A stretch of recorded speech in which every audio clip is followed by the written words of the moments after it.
Good morning बच्चों। हिंदी की पाठशाला में आपका स्वागत है।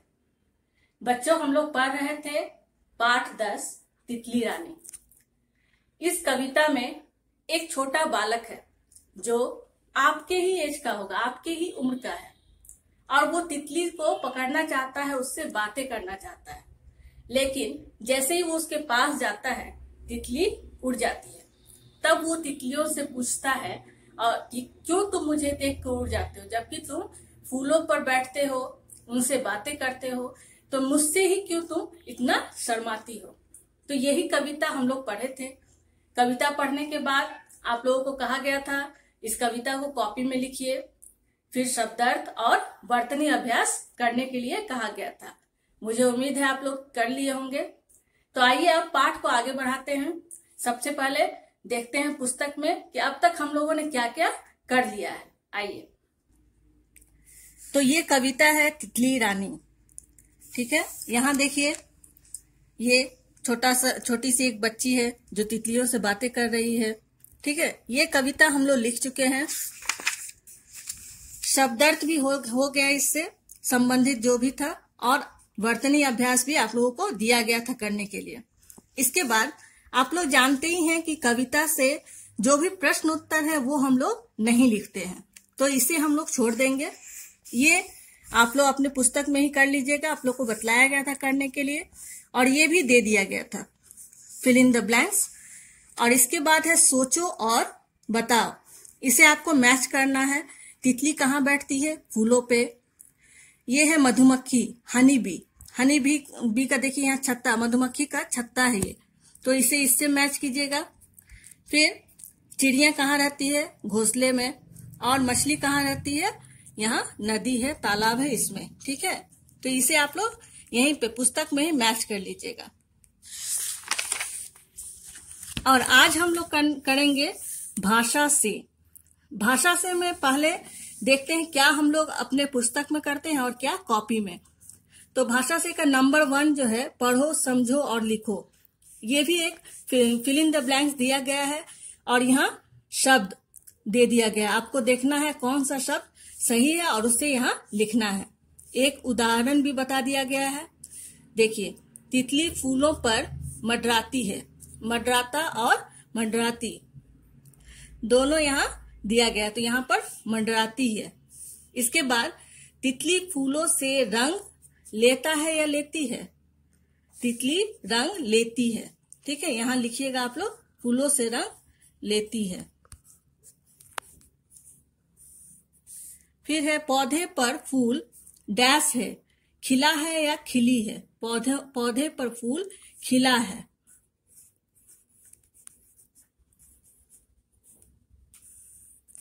ठीक है, इस तरह से लिख लीजिएगा। इसके बाद तितली सबको डैश है, हर्षाती है, तो यहां हम लोग लिख लेंगे हर्षाती है।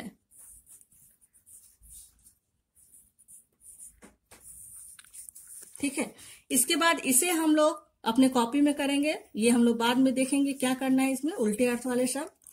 नंबर 3 में है एक जैसी आवाज वाले शब्द। एक जैसी आवाज वाले शब्द को हम लोग समान तुक वाले शब्द के नाम से भी जानते हैं। जो एक जैसे सुनने में हो, इंग्लिश में इसे क्या कहते हैं? Rhyming word. देखिए, जैसे फूल, झूल, और देखिए यहाँ पे शब्द दे दिया गया है और यहीं से हम लोगों को लिखना है। तो फूल का क्या है? झूल। कली, झिल्ली, या कली का मिली होगा, इल्ली का झिल्ली। ठीक है, यहां हम लोग लिखेंगे मिली। इसके बाद झिल्ली,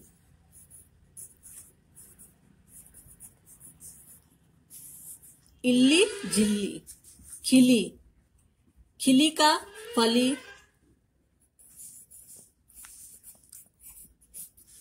शर्माती, हर्षाती।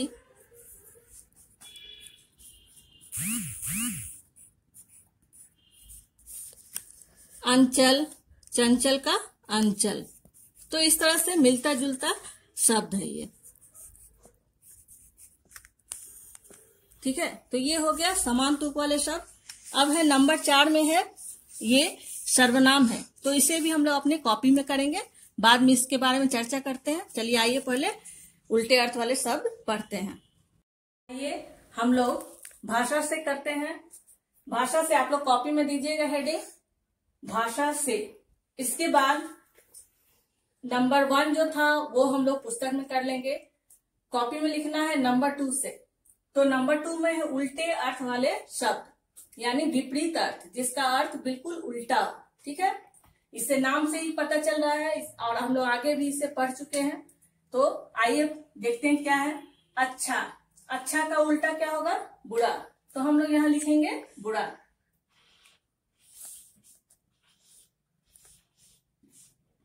ठीक है, दूर का पास,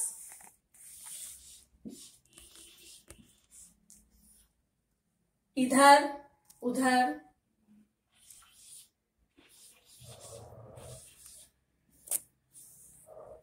खुश उदास,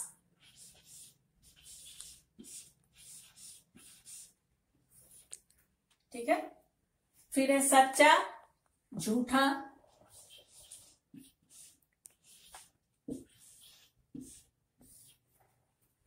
पीछे का आगे,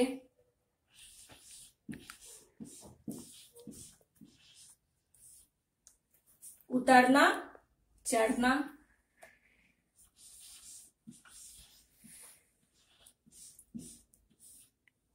बैठना उठना, उठना। तो ये हो गया उल्टे अर्थ वाले शब्द। उल्टे अर्थ वाले शब्द लिखने के बाद लाइन ड्रॉ कीजिएगा। फिर भाषा से नंबर 3 में जो दिया गया है समान तुक वाले शब्द, उसे आप लोग अपने पुस्तक में ही कीजिएगा। आइए हम लोग नंबर 4 में जो दिया गया है वो पढ़ते हैं। ठीक है बच्चों, अब हम लोग पढ़ेंगे सर्वनाम। आप लोग पहले भी पढ़ चुके हैं, फिर से एक बार पढ़ते हैं इसे, देखते हैं क्या है। पहले आइए कुछ वाक्य को देखते हैं। पहला वाक्य है, देखिए, तितली के पास जाओ तो वह उड़ जाती है। मैं यहाँ वह के नीचे क्या की हूँ? अंडरलाइन की हूँ। ठीक है। फिर दूसरा वाक्य है, प्रिया ने माँ से कहा मुझे भूख लगी है। तीसरा वाक्य है, बच्चों ने नानी से पूछा आप कहाँ जा रही हैं। तो अब देखिए यहाँ पर क्या मैं समझा रही हूँ वो पहले देखिए, फिर सर्वनाम के बारे में हम लोग चर्चा करेंगे। ठीक है, तितली के पास जाओ तो वह किसके लिए आया है? वह उड़ जाती है। कौन उड़ जाती है? वह कौन है यहाँ पे? तितली। ठीक है, और आप लोग जानते हैं नाम वाले शब्द यानी संज्ञा। संज्ञा कहते हैं हम लोग नाम वाले शब्दों को। कोई भी नाम हो, किसी का भी नाम हो, वो संज्ञा कहलाता है। ठीक है, यहाँ तितली जो है वो संज्ञा है, नाम वाला शब्द है, लेकिन उसके बदले में यहाँ हम लोग तितली नहीं लिखे। अभी देखिए, अगर मैं उसी तरह तितली, यहाँ भी अगर मैं तितली ही बोलूं तो कैसा लगता है? ये वाक्य कैसा लगेगा? तितली के पास जाओ तो तितली उड़ जाती है। ये सुनने में थोड़ा अटपटा लग रहा है ना, उतना अच्छा नहीं लग रहा है। तो इसलिए क्या किया गया, यहाँ तितली को हटाकर हम लोग वह लिख दिए। फिर इसी तरह से प्रिया ने माँ से कहा मुझे भूख लगी। अगर हम लोग प्रिया, जो कि ये संज्ञा है, नाम वाले शब्द है, तो संज्ञा है, प्रिया को हम लोग इस तरह से अगर बोले, प्रिया ने माँ से कहा प्रिया को भूख लगी है, तो आपको कैसा लग रहा है? सुनने में अच्छा नहीं लग रहा है। तो क्या किया गया यहाँ? प्रिया के बदले यहाँ मुझे लिख दिया गया। मुझे किसके लिए आया है? प्रिया के लिए। फिर तीसरी लाइन में देखिए, बच्चों ने नानी से पूछा आप कहाँ जा रही हैं। आप किसके लिए आया? नानी के लिए। अगर हम नानी यानी नाम वाले शब्दों को अगर रिपीट करें, यहाँ लिख दे, तो कैसा लगेगा वाक्य? सुनिए जरा। बच्चों ने नानी से पूछा नानी कहाँ जा रही हैं। अजीब सा लग रहा है ना सुनने में। तो इसलिए बार बार नाम शब्दों को ना बोलकर उसके बदले में दूसरे शब्द जो भी हम लोग प्रयोग करते हैं उसे सर्वनाम कहा जाता है। क्या कहा जाता है? सर्वनाम। ठीक है, इंग्लिश में प्रोनाउन, नाउन, प्रोनाउन। नाउन के जगह यूज होने वाले शब्दों को प्रोनाउन कहते हैं। उसी तरह हिंदी में भी है, संज्ञा के बदले उपयोग करने वाले संज्ञा के स्थान पे आने वाले शब्दों को सर्वनाम कहते हैं। तो यहाँ आप लोग को मुझे लगता है समझ में आ रही होगी। यहाँ जो भी है नाम वाले शब्दों को हटाकर यहाँ दूसरा शब्द प्रयोग किया गया है, वह, मुझे, आप। तो ये सभी शब्द सर्वनाम है। ठीक है, आप लोग को अपने कॉपी में लिखना पड़ेगा, हेडिंग दीजिएगा सर्वनाम। समझ में आ गया होगा। यहाँ परिभाषा लिखिएगा, परिभाषा मतलब सर्वनाम किसे कहते हैं। तो नाम वाले शब्दों के जगह आने वाले शब्दों को सर्वनाम कहते हैं। मैं यहाँ संज्ञा ही लिखती हूँ, संज्ञा। संज्ञा के स्थान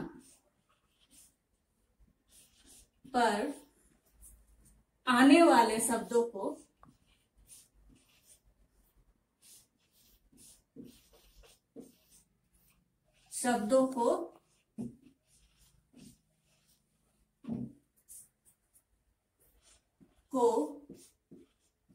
सर्वनाम कहते हैं।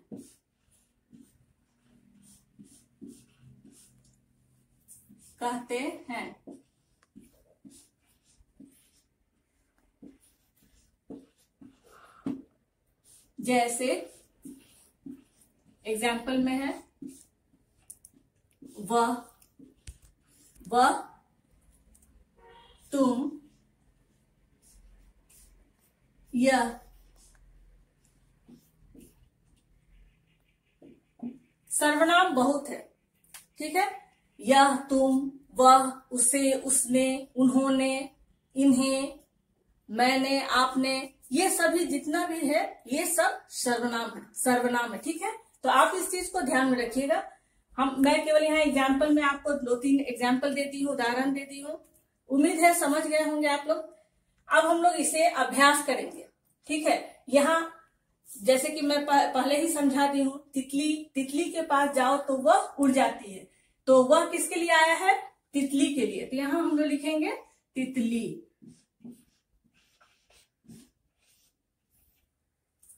फिर प्रिया ने माँ से कहा मुझे भूख लगी है। मुझे किसके लिए आया? प्रिया।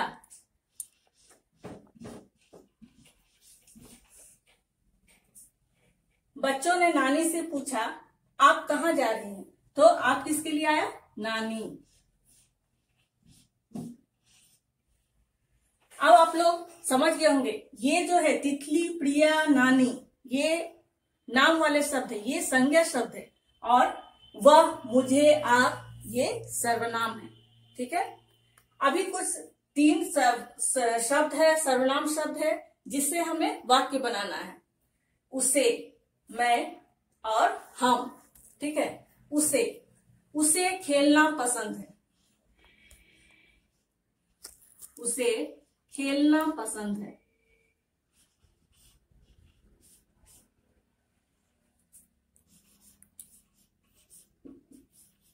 पसंद है। मैं अच्छा लड़का हूं।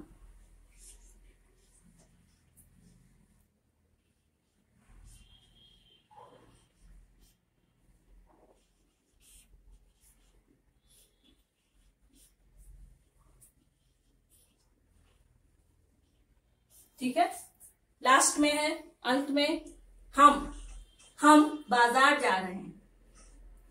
हम बाजार जा रहे हैं। ठीक है, तो ये हो गया वाक्य बनाओ। सर्वनाम शब्दों से। ये इसलिए दिया गया है जिससे आप सर्वनाम को अच्छी तरह से जान पाए। तो इसी के साथ ये पाठ यहीं पे समाप्त हो रहा है। अगली कक्षा में हम लोग नए पाठ पढ़ेंगे। आप लोग इन सभी पाठ, जो भी दोनों पाठ पढ़ाया गया है, चैप्टर 9 और 10, दोनों को अच्छी तरह से कीजिएगा और ऑब्जेक्टिव टाइप क्वेश्चन का अभ्यास जरूर कीजिएगा। क्योंकि आने वाले दिनों में आप लोगों से जो टेस्ट लिया जाएगा, ऑनलाइन टेस्ट, हो सकता है वो इसी तरह के सवालों से भरा हो। ठीक है, तब तक के लिए धन्यवाद।